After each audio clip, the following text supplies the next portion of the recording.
Today, even without Jimmy, I smell some bullish news, huh?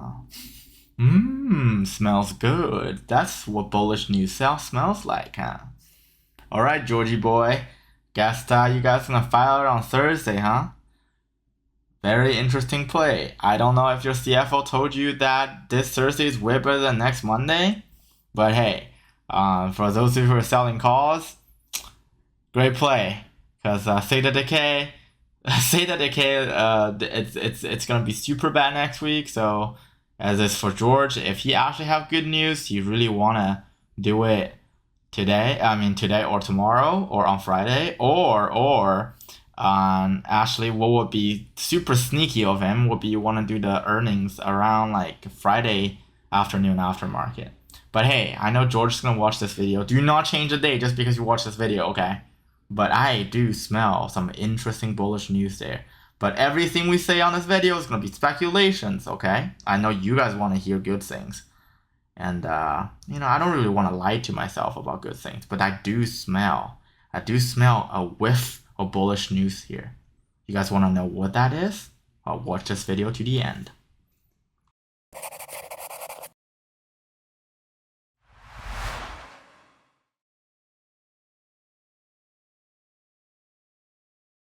All right, there. What is up, dudes and dudettes? This is Due Diligence here. Unlike a lot of YouTube, you're gonna tell you, oh my god, look at this candle chart. It feels like the stock have to decide where it's gonna go. Oh my god, it's going down. Oh my god, I have no idea what these candles means. Oh my god, I have no idea why this is going down like that. Oh my god, this is a red candle. This is a green candle. Red candle is taller than green candle. And I see a strong pullback here, and the stock have to decide where it want to go, blah blah blah blah blah blah blah blah. All right there. Let's just talk about today's price action. Sorry about that. I just had to let it out. I found it super funny. I found it just super funny when number two decided to show me some of those YouTube videos. So on morning pull down as expected. Right, morning usually heavily shorted, so it is what it is. Institution, retail pullback, and then what happens is institution again, retail started selling off, institution added actually, but also this is also institution added. It reaches to our previous 3.30 line, well more like 3.34, but because we bought a company right now. So it's only rational that it will go up, right? And I said the bottom line is about 3.39, but hey, that's where the market decide. So this part, institution literally came in here, okay? And if you see it move up and move up a little bit, and we have to contest. We have to contest around 3.5, or at this case 3.54. Technically 3.5 is where everything has to be like surrounded around, right? Like I said yesterday, which it did. This entire thing, the coincidence is when George started, let's go look at the timing of the press release right here, okay? So George did it, I think, in the middle of today's afternoon for this press release. It's telling us that, MMAT, we are eager to share our first quarter report since Meta become the first metamaterial company listed on NASDAQ, said Kent Rice, their CFO, right? The filing deadline for our Q2 2021 10Q is August 16th, and we expect to file ahead of time this Thursday. Okay, so when it comes out, we expect to see a rebound, right? Recover from yesterday's earning disaster, because he said it's gonna be early, but technically Thursday is not really early. I don't know what kind of planet or kind of universe or reality that George and his CFO is living in. But hey, maybe Thursday is really early for them in the week, because weekends is like late, because weekends where you go party and you go pass out and you go blackout and those kind of stuff. So when news coming out, everything rebound, contested at fair value, as I talked about before, around like 3.5 to 3.54. If you don't know what I'm talking about, go back and watch my previous videos where I talk about the 3.54 line justification, and I talk about the 3.62 line and 3.63 fair value justification. Therefore, right now, the entire market is resting at my prediction, and it's resting on top of earnings. Everybody want to see the earnings. So what to expect on the earnings, right? All right, let me tell you what to expect on the earnings. Here are two scenarios. More like, there are way more scenarios, but these two are the most likely. So what are the two scenarios that I want to tell you guys? First of all is, you have one scenario. Let's use green pen because we want to talk about great bullish news first. If you guys are wondering where did Jimmy go, Jimmy went downstairs and grabbed some water. So I gotta like get it out of his way because when Jimmy come back, everything's just gonna be overhyped. And you know, I'm pretty emotionless person at this point, you know. So I don't really want to be. I don't want Jimmy in this video. So scenario number one, we call it overall bullish news. Is okay, we know the acquisition, right? Right now we're trading at the fair value of the acquisition. So this is already priced in. Nothing big here, no biggie here, right? So what we want is we want new partnership. So if there's any disclosure of a new partnership of any sort, this is bullish. And you will see a significant bounce of the stock price. Whether it's gonna, you know, come down a little bit, that's for further scrutiny, or really depending on the volume of the partnership, the way of how they're trying to record that as revenue, the way of like how this partnership agreement works. And then, you know, the institutional investor, then I probably should go back and go look at these partnerships and really figuring out who owns the principal IP, like what is their main connection to that company, like what really is going on, you know, like the Airbus deal. Did you guys realize that they actually have an Airbus person on their board? This is why their sales are so bad, because they're only selling to people that they know. And if they don't actually know any of these OEMs that they'll have like a connection within their own company, the partnership deal is not going to be that great, like the one that they did with Covestro. And for those of you who are, I mean, guys, like stop watching YouTubers only look at Reddit and they tell you Reddit news. There's a reason why Reddit is called Reddit, is full of keyboard heroes and keyboard warriors, is because Reddit guys are not actual source of pure good DD. They either overhype you or they carry you on a hype train and make you feel like you have prepared your own DD, but you didn't. So if you actually go look at Covestro's own financial statement and then look at their patent profile, you will realize that what they are doing with metamaterial have nothing to do with Volkswagen yet, as of right now. What they're doing is their combined patent effort is exclusive for Meta Air. Okay, but anyways, this is the bullish news. So if this happens, hey, it's great for us. You know, it's super great. But you know, whether the stock is going to increase by 100%, probably not, right? Because everything is still in a POC stage. If a partnership formed, or they decide to disclose more partnership or more revenue flowing in, which could be a possibility connected to the Samsung news. So a lot of people are speculating on Samsung. Okay, we're still in scenario number one. So they're thinking that in Samsung Galaxy Fold 3, there's going to be metamaterial in it, which I say maybe 40% chance there might be. The reason why I said 40% or 50% is if they actually utilized metamaterial, they did have a partnership with Meta, by the way, in early 2019, guys. And due to my extensive relationship with some Samsung employees, name remain, I will always protect my sources, name remain unnamed, that Samsung actually have an extensive plan of planning out their phones. So if you see this generation of phone, these phones are actually designed and sort of finalized like years ago.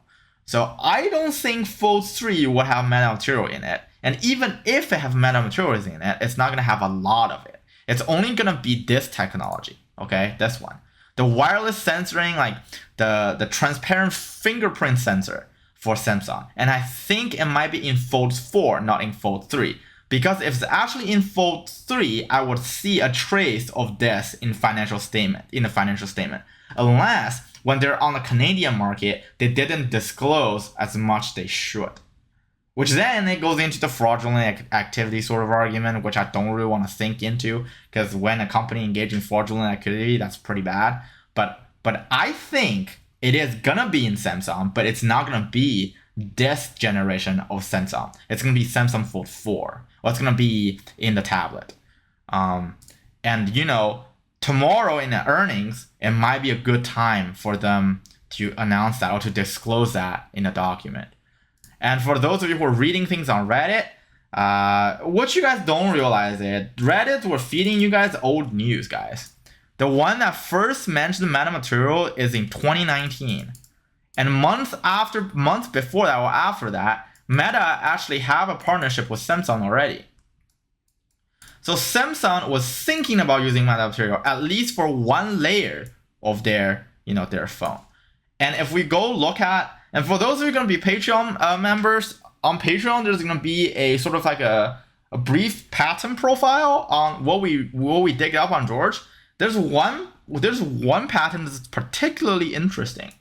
They're doing something which is kind of have synergy with nanotech security. It's the one that would sort of authenticate you, like it's an anti-fraudulent, anti-counterfeiting measure, like built in a lithographic film that they build, right? And that's one of the patterns they have. And I think that is gonna be on Samsung. It's this thing. Remember the little home button you see? So basically Meta builds like this little film that contains that's gonna be on top of or like where it's gonna be like, so this, so let's just say this is the outside layer of a phone, right? Like the top glass or whatever. And then you have Meta's phone on a second layer with like the home button that will sense your thing, and you have a third layer inside, and then you will have the fourth bottom layer of all the semi chip parts and everything else in here. Okay, hopefully I did a good demonstration of what that is, because I actually I studied under someone who used to work for Samsung, a product manager, and from him I sort of get some very interesting news, but that's from years ago. I still remember. I mean, we still get in contact, but I'm not gonna try to get to him just to get information for us. But I also have other sources in Korea that might or might not confirm my hypothesis. Okay, so that's very interesting. And by the way, for those of you who are only reading this shit on Reddit, sorry about the curse word, they only mentioned metamaterial once. Very interesting, isn't it? And it's not, and I don't think, I mean, George was in here, right? George said this, right? George said his company is already looking ahead at how the technology will fit in other parts of consumer tech space. He imagined briefly, the screens and everything is going to be in there.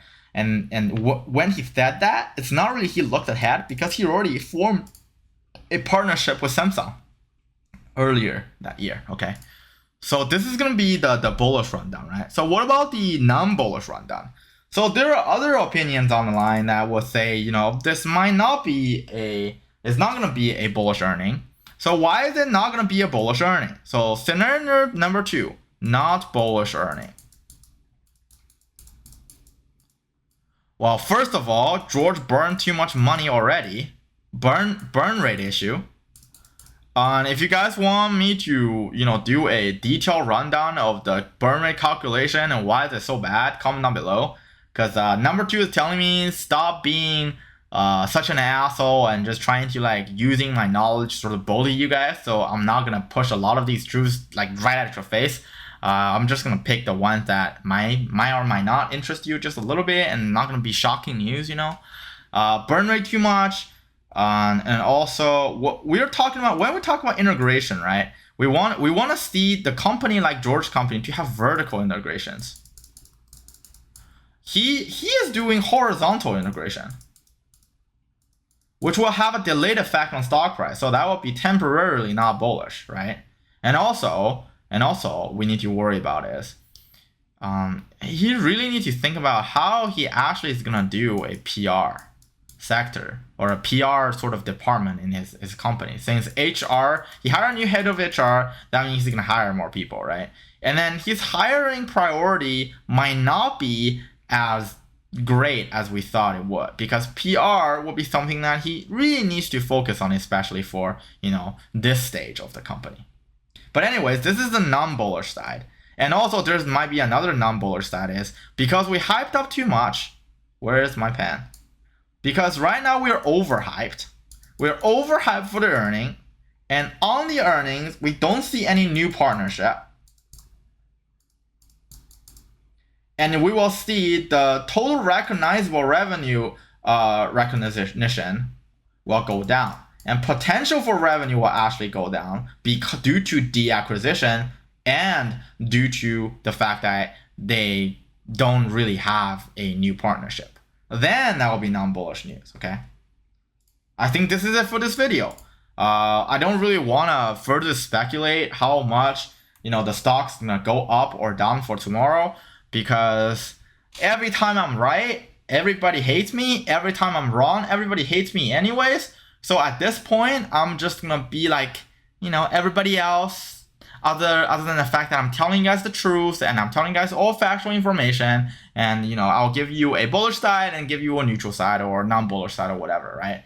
And I'm not gonna tell you that the stock have to decide whether you want to go up or down. The stock have to decide whether blah blah blah. And yeah, that's pretty much it. Oh wait, we need to look at short interest, right? Yeah, actually we don't really need to look at short interest. For those of you who are interested, you probably will see shorts pull back a little bit because earnings tomorrow. And that's how it works. And then tomorrow when the documents is up, we know the information, and we'll see from there. Because shorts are smart. Hedge fund people are smart. Sometimes you gotta think like them to defeat them. Alright, if you haven't liked this video, go smash the like button. If you haven't sub, go sub. Because if you sub, you will get 10 years of good luck. Have fun.